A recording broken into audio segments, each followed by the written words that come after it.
For centuries, the Forbidden City stood as the center of Chinese imperial power, majestic, guarded, and untouchable. But beyond the golden rooftops and royal ceremonies lay a darker truth. Inside its walls lived thousands of concubines, women chosen not for their voice, but for their beauty and trapped in a life of silence, obedience, and control.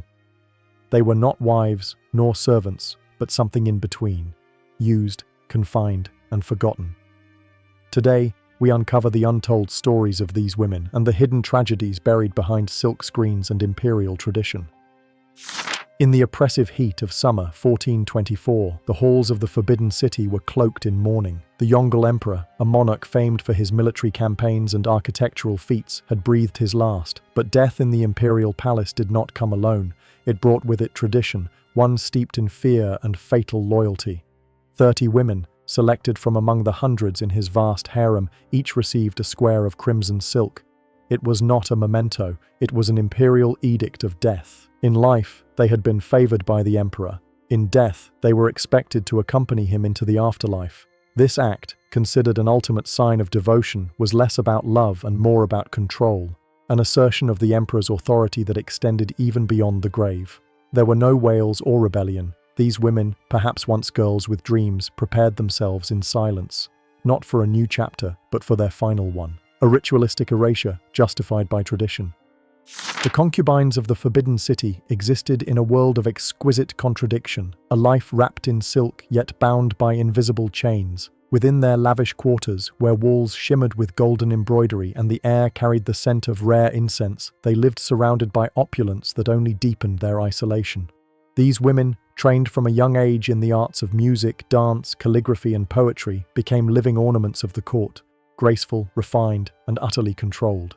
Their days began with elegance, delicate meals crafted by imperial chefs, robes woven from the finest brocade, and the constant hum of palace rituals. To the outside eye, they were the very image of privilege.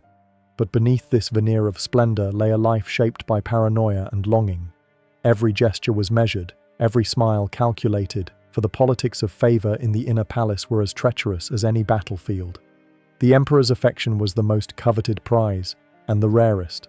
Without it, a concubine faded into irrelevance, condemned to a quiet existence where beauty and talent became burdens rather than blessings. Surveillance was constant. Even silence could be dangerous. Rumors, jealousy, and petty rivalries swirled like shadows across the painted walls. Worse still was the solitude. Cut off from family and forbidden to leave, many concubines were trapped in a gilded cage, their lives slowly dissolving into routine. And though they lived side by side, true companionship was scarce. In a hierarchy so delicate that a single night with the emperor could raise a woman above the rest, friendship became a risk few dared to take. In the end, theirs was a life of paradox, lavish yet lonely, beautiful yet bleak. The Ming dynasty emerged from revolution, founded by the Hongwu emperor, a former peasant who overthrew the Mongol-led Yuan dynasty. Determined to forge an empire of strength and discipline, Hongwu laid down strict rules that touched every corner of society, especially the lives of women. To the emperor, every aspect of his court was a tool for consolidating power. Concubinage, already a deep-rooted practice, became a matter of imperial structure.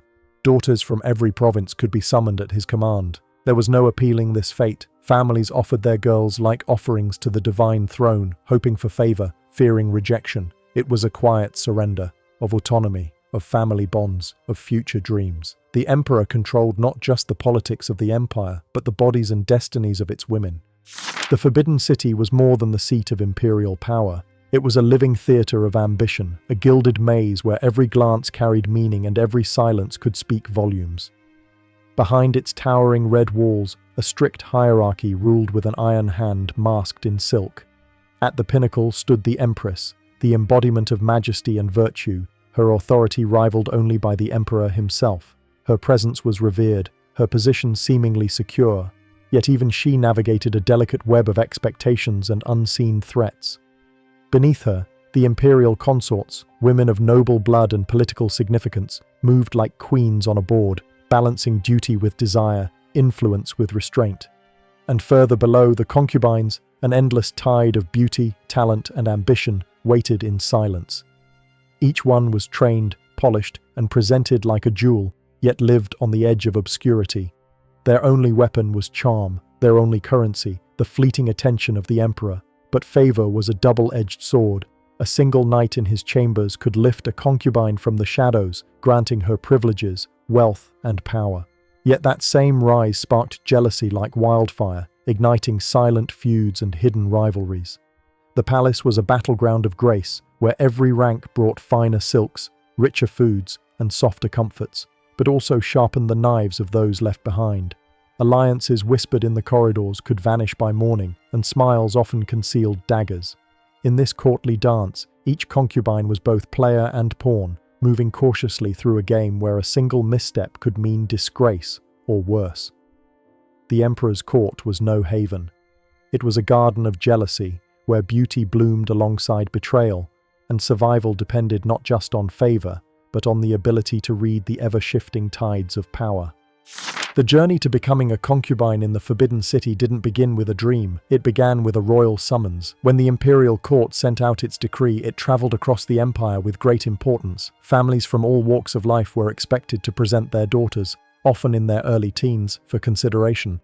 Some saw it as an opportunity to elevate their family's status, while others felt it was their duty to comply. These young girls, dressed in their finest attire, left behind familiar streets and the warmth of home to stand before the grand gates of the palace. It was there, in the shadow of towering walls and ancient traditions, that their future paths were quietly decided. The selection process was highly detailed and careful. It wasn't just about appearance, poise, health, posture, and even the tone of their voice were all thoughtfully observed. The court was seeking more than beauty. It sought individuals who could reflect the grace and refinement of the imperial household.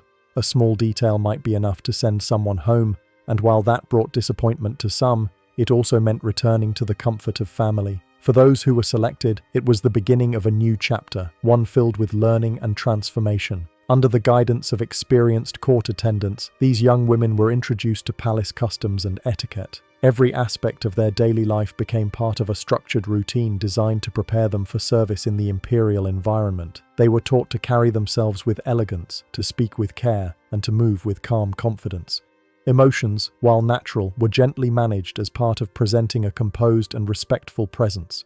For many, this marked a turning point, the beginning of life within the heart of the empire. Though the palace gates closed behind them, they stepped into a world rich with tradition, beauty, and ceremony. Outside, their families looked on with pride and hope. Inside, the young women adjusted to a life that asked much of them but also offered a place in one of the most remarkable courts in history. They had been selected not just for who they were, but for the potential they held, to become part of a living legacy within the Forbidden City. In a realm where appearance held immense power, beauty was both an asset and a curse. A lovely face could attract the emperor's gaze, but also provoke resentment from rivals. Jealousy lurked in every glance, and slander was whispered behind painted fans. The inner court was a minefield of silent warfare. Some concubines, driven by loneliness, formed forbidden bonds with eunuchs, the only men allowed within the inner palace. Others grew close to fellow concubines or court ladies seeking solace in companionship. But these relationships, if discovered, were branded treasonous. Punishments ranged from demotion to death. Even love, in its purest form, was an act of rebellion. Against all odds, a few women shattered the mold. Wu Zetian, once a lowly concubine, navigated the treacherous tides of court politics to become the sole female emperor in China's history. Brilliant, strategic, and unyielding, she transformed the imperial court and left an indelible mark on Chinese governance. Centuries later, Cixi would rise from obscurity to become the de facto ruler of the Qing dynasty. Though controversial, her political mastery and longevity cemented her legacy. Yet, even in their triumphs, their stories were fraught with loss, betrayal, and sacrifice. Their rise was not a miracle, it was a battle, waged in shadows. Not every concubine accepted her fate quietly. In one dramatic act of rebellion, 16 women plotted to assassinate the emperor. Driven to desperation by his bizarre and cruel demands, they hatched a plan for freedom. It failed. Their punishment was swift and brutal. In another tragic tale, a young woman, hopelessly in love with a eunuch and repulsed by the emperor's touch, chose death over dishonor. Her suicide became an unspoken legend among the palace staff, a grim symbol of silent resistance. Despair often bred courage, but courage rarely found mercy in the Forbidden City.